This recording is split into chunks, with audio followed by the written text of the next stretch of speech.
గెలిస్తే మంత్రి అయ్యేవారని పొన్నం ప్రభాకర్ అన్నారు. ఆయన ఎప్పుడూ పార్టీకి పెద్ద దిక్కుగా ఉంటారని స్పష్టం చేశారు. జూబ్లీహిల్స్ టికెట్ రాకపోవడంతో కొంత నిరాశ చెందగా ఆయన్ను కలిసి చర్చించామన్నారు. జూబ్లీహిల్స్ లో కాంగ్రెస్ ను గెలిపించుకోవాలని పిలుపునిచ్చారు మంత్రి పొన్నం ప్రభాకర్.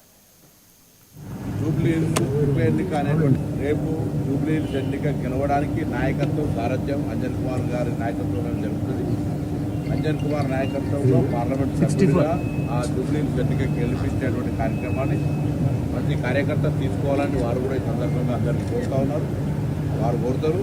తర్వాత జూబ్లీహిల్స్ ఉప ఎన్నిక అనేటువంటిది ఈరోజు తెలంగాణ ప్రభుత్వం ప్రజాపాలన చేస్తున్నటువంటి పనుల్లో భాగంగా అక్కడి ప్రజలందరూ కార్యకర్తలందరూ ముఖ్యంగా శ్రమించి పనిచేయాల్సిన అవసరం ఉంది. అంజన్ కుమార్ గారికి సంబంధించినటువంటి మంచి చెడు భవిష్యత్తుకు సంబంధించిన నాయకత్వం స్వయంగా ఏఐసీ ఇన్ఛార్జ్ గారే మాట్లాడినారు కాబట్టి దాని గురించి ఎవరు ఆందోళన చెందాల్సిన అవసరం లేదు. ఇప్పుడు మనకు ముందున్నటువంటి లక్ష్యం జూబ్లీహిల్స్ గెలవడం. మొన్నటి ఉప ఎన్నిక ఒకటి అనుకోకుండా కంటోన్మెంట్ వస్తే అక్కడ ప్రజలు అభివృద్ధిని కాంక్షించి కాంగ్రెస్ అభ్యర్థిని గెలిపించినారు.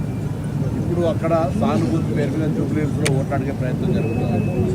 అక్కడ కూడా ప్రజల విజ్ఞతతో కార్యకర్తల కష్టంతో కాంగ్రెస్ పార్టీ ప్రజాపాలన ప్రభుత్వంలో బలం ఇవ్వడానికి గెలిపించేటువంటి బాధ్యత అందరికీ ఉంది. కాబట్టి ఈ పరిస్థితుల్లో అంజన్ కుమార్ గారే దానికి ముందుండి ఈ యొక్క కార్యక్రమాన్ని తీసుకుంటారనే మాట సందర్భంగా ఉండవచ్చు.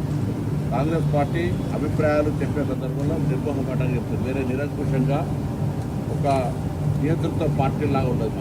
నేను కూడా పెద్ద చూస్తూ ఉన్నాను. అభ్యర్థులు మా దగ్గర స్వేచ్ఛగా చెప్పుకునే అవకాశం ఉంది. ఆ పార్టీలో కూడా చాలామంది అభ్యర్థులు యాస్పిరెంట్స్ ఉన్నా వాళ్ళు బయటకు కూడా చెప్పుకునేటువంటి పరిస్థితి ఉంది. That is beauty of democracy. తప్పకుండా మాకు స్వేచ్ఛ మా దగ్గర ఉండేటటువంటి క్యాండిడేట్స్ యొక్క ఆకాంక్షలు చెప్తున్నారు. దానికి అనుగుణంగా అంజన్ కుమార్ సీనియర్ నాయకుడు వారికి సరి అయినటువంటి విధంగా వారు ముఖ్యమంత్రిలో గెలుచుకుంటే మంత్రి అయ్యేవారు.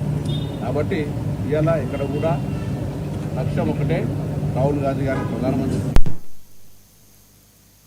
సీఎం రేవంత్ రెడ్డి నిజామాబాద్ జిల్లాలో పర్యటించారు.